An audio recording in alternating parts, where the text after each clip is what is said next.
on today's show. Historically, prosecutors have been all too happy to do the dirty work for the real estate industry, for the political elites, for the economic elites. And that means that we have a system of justice where people don't trust law enforcement, where they don't trust the courts or the integrity of criminal convictions, because people know that if you're black or if you're poor, if you're an immigrant, if you don't speak English, you're going to be treated differently by the system. We are in a moment where there is tremendous resistance and pressure from very powerful interests against criminal justice reform. We know that. Funding is being cut. People are being prosecuted. Organizations are being broken up. People are being recalled or removed from office, etc. This is a reality. It is also used by those same right-wing interests to craft a narrative that is very, very dishonest and misleading, that says something to the effect of criminal justice reform is dead. That is fundamentally dishonest. I want to just take a minute to explain why. Hello and welcome to Beyond the Box, the social justice podcast that goes beyond the headlines and typical stories. We like to ask challenging and incisive questions to help us get to a deeper, more nuanced understanding of important issues. I'm your co-host, Doug Lasden, founder and executive director of the Urban Justice Center. We are honored today to have Chesa Boudin as our guest. Chesa has been a leader in the criminal justice movement, and as part of that, he pulled off the extraordinary feat of getting elected as a progressive district attorney in San Francisco. Then, not surprisingly, he faced the enormously powerful and wealthy forces of the hard-on-crime crowd and lost a recall election. Chesa has felt the heat and been in the middle of the honorable battle to bring good sense and integrity to our criminal justice system. We look forward to hearing his insights. And now let me turn it over to my co-host, Johnny Perez, to hear his initial thoughts and to get us going. Nice. Thank you so much, Doug. And thank you so much, Chesa, for being here. And thank you for our listeners. My name is Johnny Perez, and for the last 10 years, I've been working on advocacy campaigns across the country, particularly protecting people who are incarcerated and elevating the folks who are most impacted by a number of criminal justice issues. Long after I got my start here at the Urban Justice Center. So super excited. Chesa, I really appreciate you making time for us. When you took office, you implemented a number of policies aimed at decarceration and, of course, reducing racial disparities in prosecution, which I am personally grateful for as a person of color and having a criminal record. Looking back to that era, can you share, some of you thinking about what you think, what worked, what didn't, and maybe what surprised you, about the limits of a progressive prosecutor's power, if you will? For sure. And thank you for having me on. I'm a big fan of your work, Johnny, as you know, and it's been great to be able to get to know you better over these last few years and have even more overlapping circles. It's such a big question, and I think it's really hard to give specific answers without a little bit of context. So I want to just take a minute at the outset and kind of remind people when and where and how I got elected, just briefly. I ran for office in 2019 in San Francisco. It was the first time in over a century when there was no incumbent district attorney running for re-election in San Francisco. A wide open race. There were 4 candidates, and we all went to voters with our vision. This wasn't about attacking an incumbent. This was like, what's our vision for criminal justice? And I was very intentionally and very explicitly transparent in that I had 3 primary goals. One was to reduce reliance on incarceration as a response to crime and social problems, to get at root causes to the extent we could do that through the DA's office. Second, to expand resources and supports for victims of crime so that we're not simply conflating justice with length of sentence or pounds of flesh. And then third, to enforce criminal laws, not only against the poor, the marginalized, the immigrants, people of color, but also to enforce them in a way that takes seriously the words chiseled in stone above the U.S. Supreme Court and pretty much every courthouse in America: equal justice under law. And that meant holding police accountable when they used unlawful violence. It meant holding politicians accountable when they were corrupt, holding corporations accountable when they steal from their employees. That's what I campaigned on. And I won a narrow victory in a ranked choice election. Only 35% of voters put me as their first choice. And almost exactly 2 months after I was sworn into office, COVID shut down our entire system. That changed everything. It changed how we ran the office. It changed how I got to know people in my jurisdiction, my constituents who hadn't supported me, but who I had to work with. It changed how our courts process cases. It changed crime trends. It changed everything, our priorities. So that's really important context that I think often gets forgotten because there was so much happening during that time period. What we did during my first year in office, and again, this is largely in the context of COVID, but also entirely consistent with my campaign promise, is that we reduced the number of people that were incarcerated in San Francisco and in state prison out of San Francisco by historic proportions. I want to just give you a couple of numbers. We reduced the number of juveniles in our detention facility by about 70%. Wow, that's great. And look, one way that your traditional prosecutors would do that is charge more people as adults, move them into the county jail. We obviously didn't do that. We had a commitment never to charge juveniles as adults. And in fact, we reduced the number of people in the county jail by about 40% from peak to trough. Is that adults? Adults.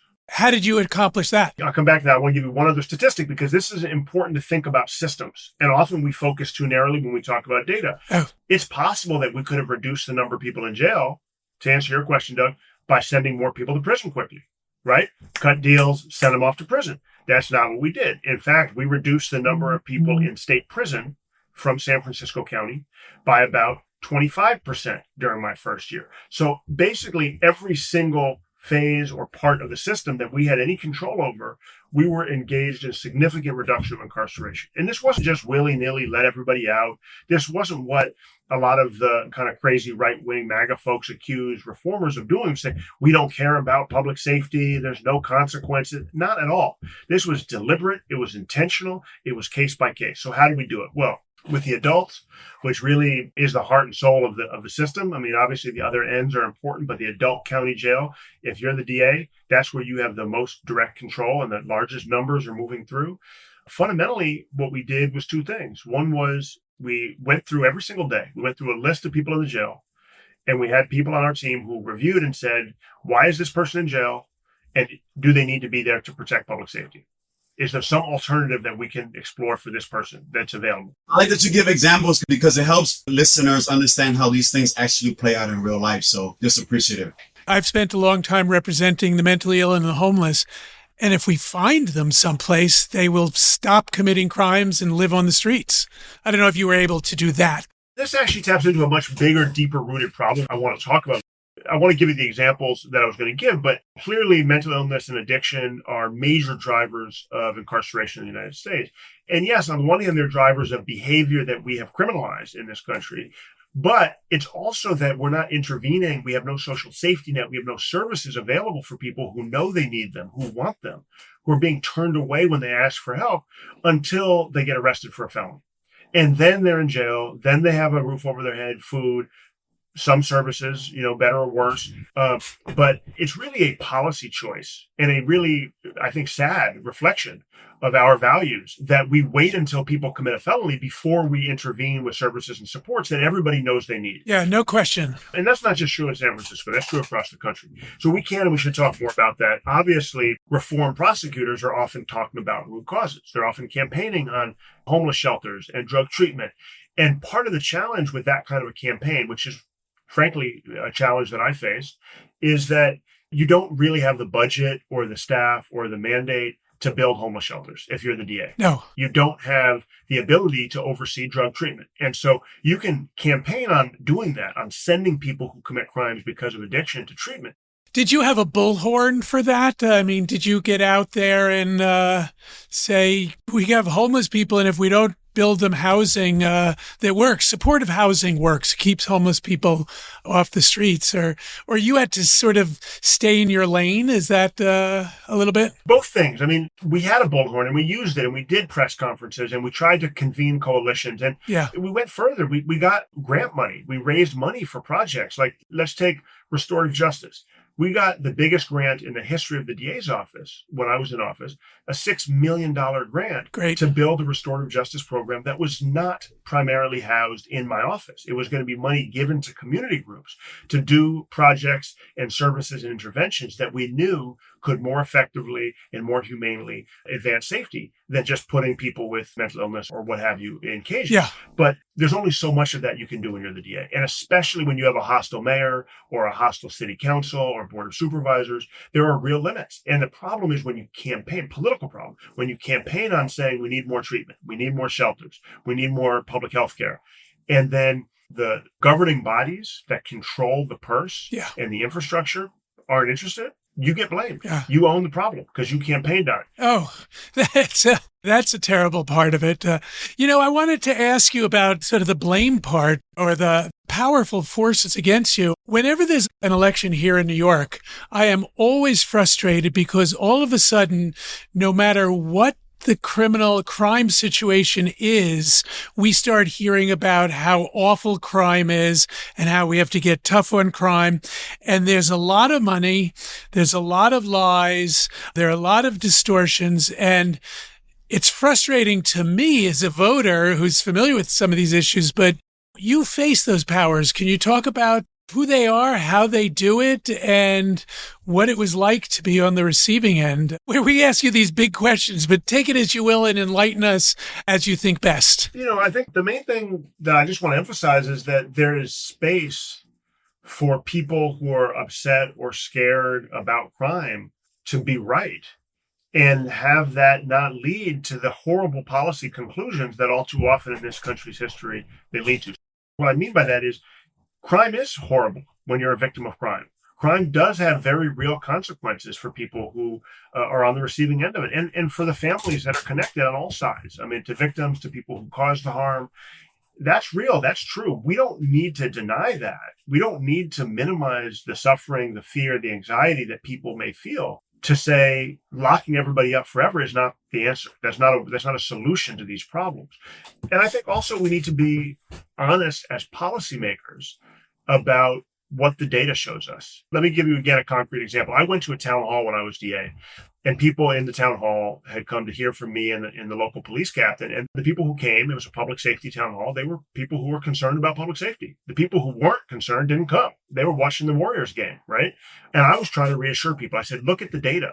Crime is at historic lows. In San Francisco, and this was true during my administration, crime fell by more than 20%. And it was already at near lows.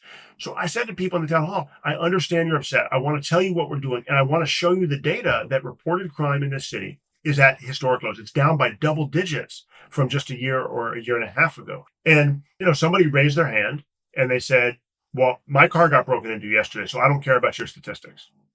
And that was a really important, humbling learning lesson for me. Because the data can be as accurate, as robust, as transparent as you want. But if you're talking to the person who just got victimized yesterday or whose neighbor's garage got broken into or whatever it may be, the data doesn't really mean much to them. And we have to remember when we're in conversation, when we're trying to persuade people, trying to win hearts and minds, that data is important, but lived experience is also important. And you are not going to ever win an argument with somebody who has a very strong view based on their lived experience by showing them a chart or a bar graph or what have you. And we've got to remember that as we go out into our communities to do our organizing and our persuasion work. I appreciate that because it talks about the role and the importance of the media narratives and also being mindful about the political interest in terms of the media narrative. And you already answered it in terms of what is the types of data that folks overlook, etc. I wanted to bring it back to your recall and thinking about, do you think your recall was also, or maybe served as a warning to maybe other prosecutors in the field that share your values? Because we talk about your particular experience, but, there are many of other prosecutors, some of which we both know, who share the values, that you mentioned. Could that potentially also be a warning to them, or how are those folks also impacted by your experience? Just thinking about that. Yeah, definitely. Somebody I saw the other day who was really involved in my election said, looking back, the recall against me was like a canary in the coal mine. And it was definitely, one of a number of test cases for the far right wing, and not just Republicans, by the way, but, for the far right wing in this country to really push back on reforms and to scapegoat reformers for things that were causing social anxiety like COVID and homelessness. And one of my good friends who was an elected prosecutor when I was in office, he was elected, around the same time as me. And at some stage during my recall, he said to me, your recall is an existential threat to our movement. We need to be all in to make sure you don't get recalled. And I did get recalled. And then he also got pushed out of office subsequently. So he was right in that sense.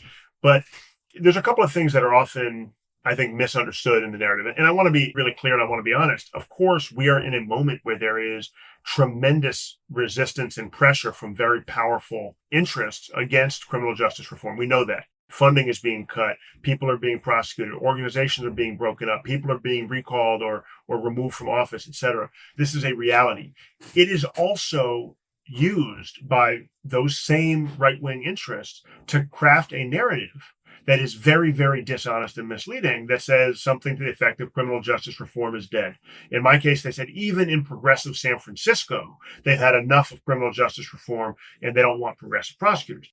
That is fundamentally dishonest. I want to just take a minute to explain why. Okay, first of all, I was elected, as I said, in 2019 with 35% of the first choice vote. That means that in order to survive a recall, which is not a campaign against somebody else, it's just a yes or no vote on whether I get to continue in office. In order to survive the recall, I had to increase my support by 15%.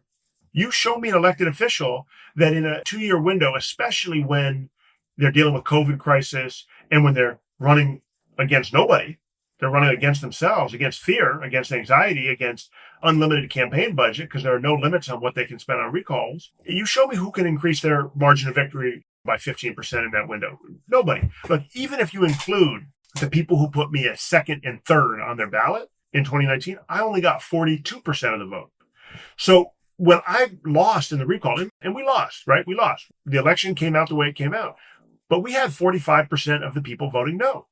We increased our support despite all of the attacks, all of the fear mongering, all of the police work stoppages, the blue flu, all of the things, the scapegoating that the mayor did, and that nearly $10 million that the Chamber of Commerce and the tech industry spent to undermine me and our work and our movement. So I see that in many ways as a victory. And to say, oh, San Francisco is rejecting criminal justice reform, look, they changed the rules of the game. This is a totally different election scenario.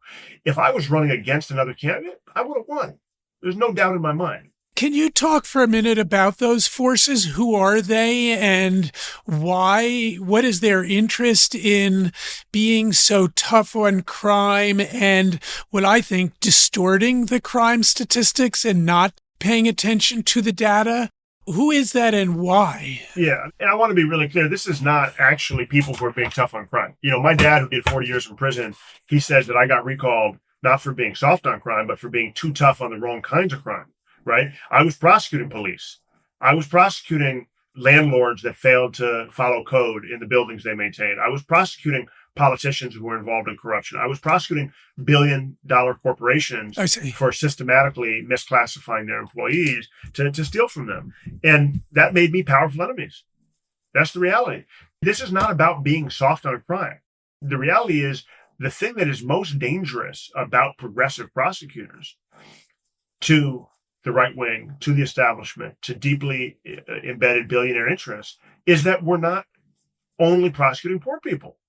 We have this system in this country. We have two systems of justice, right? One for people who are wealthy, well-connected, wear a uniform and a badge to work, and a different system for everybody else.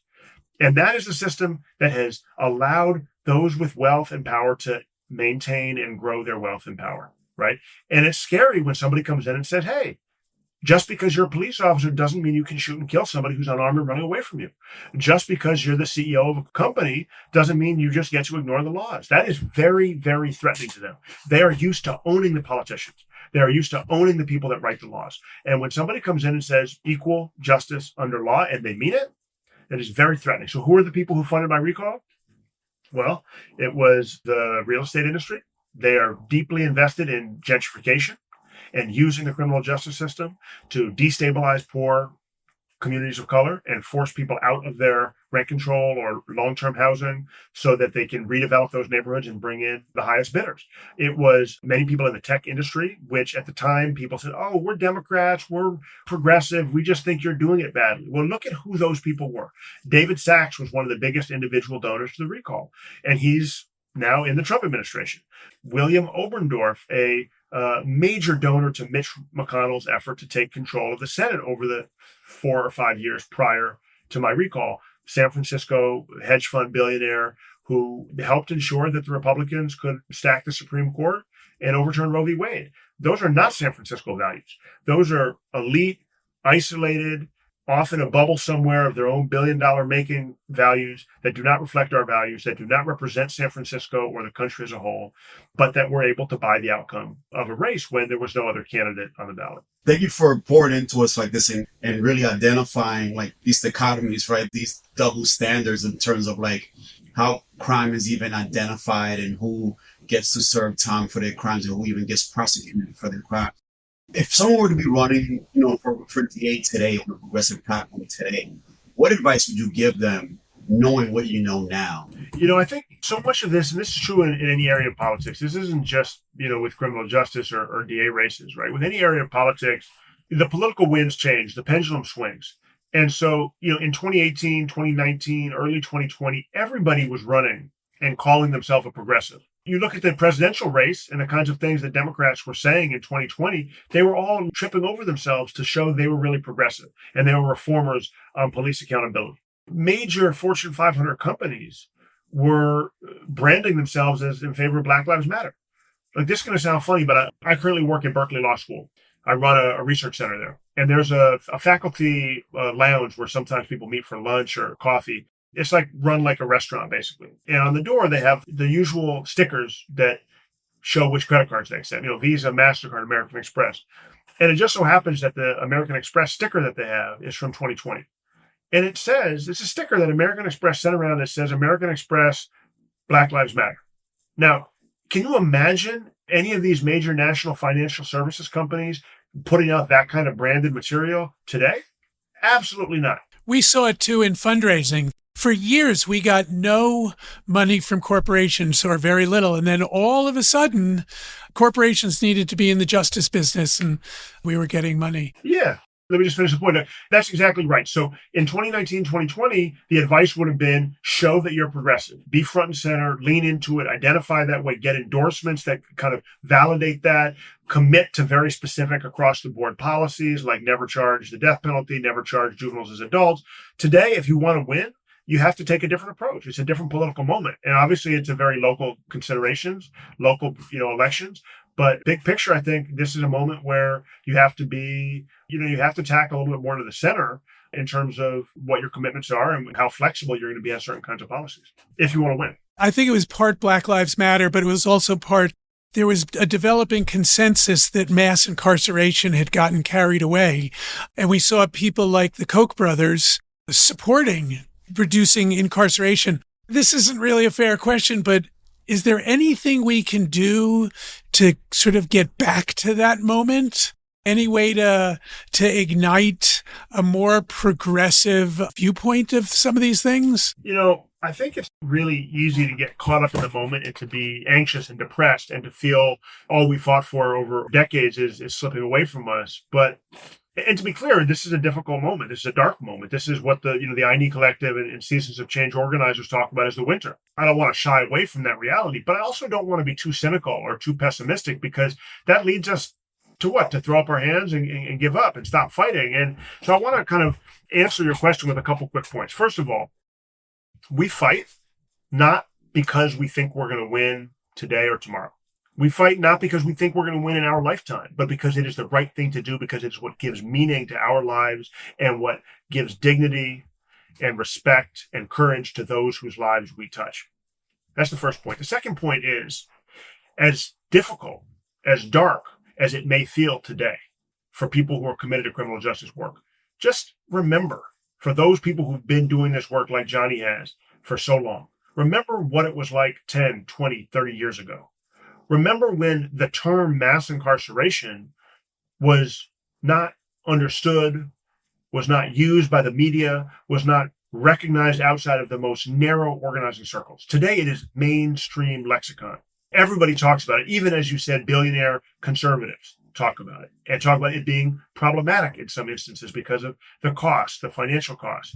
So I think we have come a long way. California, to take one example, was the biggest prison system in the world of any individual like local jurisdiction. And we cut the number of people in prison in California nearly in half from peak. So yes, we're moving in the wrong direction. Yes, this is a dark moment, but that cannot be an excuse to ignore the progress we have made. And this is the third point. Of course, we're seeing resistance. Look at the progress we've made. You think they're just going to give up without a fight? They're not going to, and neither can we. I have one closing question before I pass it back to you, Doug. It's exactly just that, for you to kind of share, what are some emerging ideas or even policies that you think, in your view, deserve more attention? Unfortunately, I think there's no shortage of them. I mean, we could spend hours talking about it. And this was, to be honest with you, Johnny, this was the thing I liked the most about being the DA in that role, is that it is at core a policy role, and you're running an office, where you have to make decisions about policy every day. And you're just never going to run out of ways to improve the system. And so I want to come back really to, at a high level, the three things I campaigned on. These are the lessons that I learned from decades of visiting my own parents in prison. These are the lessons I learned from all the years of being a public defender. This is what I campaigned on. It's what I'm proud of achieving to the extent we were able to in my 2 years in office. And I think these are the things that the country needs to focus on if we're going to advance safety and advance justice. Less reliance on incarceration. Right? We need to expand investment in alternatives to incarceration that really get at root causes of what drives crime. That is the best way to reduce crime. That is the best way to make our communities safer and to have tax dollars available for the kinds of things that really ensure we have vibrant communities to raise our families in. Second, with some of those savings, we need to do much more than the lip service that is done by traditional prosecutors for victims. Basic things, basic needs, victims are not getting met.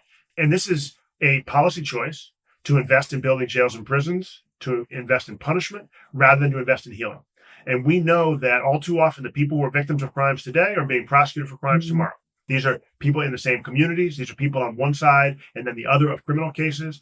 And we have got to do a better job of investing real resources and real political energy in healing people who've been harmed by crimes, not just exploiting their suffering to ensure more punitive laws get passed, which is the history of what traditional prosecutors do. And the third thing is we need to ensure that if we're going to talk about justice, it's not justice for them, but not for us. And the problem is, historically, prosecutors have been all too happy to do the dirty work for the real estate industry, for the political elites, for the economic elites. And that means that we have a system of justice where people don't trust law enforcement, where they don't trust the courts or the integrity of criminal convictions, because people know that if you're Black or if you're poor, if you're an immigrant, if you don't speak English, you're going to be treated differently by the system than if you're Elon Musk or Donald Trump. And we've got to get to a place where we have one system, one rule of law for all people in this country. And I think those are high-level aspirations, but there's no shortage of work to do to move us in that direction. I can't help but sit here thinking, oh my God, we need this guy out there running again and having the power to make the right decisions and also to articulate all of these goals for the public so they can learn better. But I also can't help thinking that your life must be so much easier not waking up every day being attacked. So I'm wondering, where are you headed? Can you say, will you try again, or do you think you're going to serve in sort of where you are, or where can we look for you? Well, first of all, my life is a lot better now than when I was in office. There's no question about it. It's really deeply personal because I was 14 months old when my parents got arrested and they got sent off to prison for decades-long prison terms, both of them. And my first child, my son, was born about 9 months before I got recalled. And so spending the kind of hours that the job required and that the campaign required, meaning I would leave the house before he was awake, I would come home often after he was asleep. That is not the kind of relationship that I wanted to have with my son after growing up with my own parents in prison. And the final 6 months of the campaign, of my time in office, were even more crazy than that. I mean, not only did I have a new son, my father got out of prison after 40 years. My mother died of cancer after a long fight. We had an awful lot of other family stuff going on besides that. And so the intensity of all that we were going through, it meant that I really did appreciate the opportunity to be more grounded and more present for my family and to step up and be more supportive for my dad as he transitioned home, for my son, now 3.5 years old. And I have another baby on the way. So I am really excited to be able to continue to do meaningful criminal justice reform work, to be surrounded by people who are more intellectually honest in academia and the students I work with than the political class is in this country. Also, just to think long term. I'm young. I have a long career ahead of me. I'm really, really happy to be at Berkeley Law School doing the work I'm doing today. It's impactful work. It's longer term work, frankly, than is possible in our 24-second news cycle political world. And I think it's important to build infrastructure to support movements, to help develop the next generation of leaders. And I'm thrilled to be doing that work. If there's a moment, an opportunity where it feels like the way that I can most effectively make an impact is by running for office again, I'm not going to say never. Never say never, but it would require, I'm the kind of person who has to be honest and transparent if I'm going to run for office. And that means that the politics of the office I'm seeking and of the jurisdiction I'm running in have to align broadly with my values. And if they don't, then I'm going to do work to fight outside of elected office, and I'm going to find fulfillment and meaning and enjoy putting my son to bed and taking him to school in the morning. Good job, Dad. Chase, thank you so much for taking time out of your busy schedule. I've enjoyed hearing from you. I'm sure Johnny has, and I'm sure the public will. And we appreciate it, and we will be watching to see what you do in the future. And I hope one of those moments does come up and we get to see you as a public leader, as an elected public leader again. So thank you. Thank you. Thank you so much, both of you. Appreciate you. We're trying to get the word out about the podcast, so if you like it, please make sure to follow us on your favorite podcast app, and please rate us 5 stars on the Apple Podcast. And finally, please pass this episode on to your friends. Thank you for your support.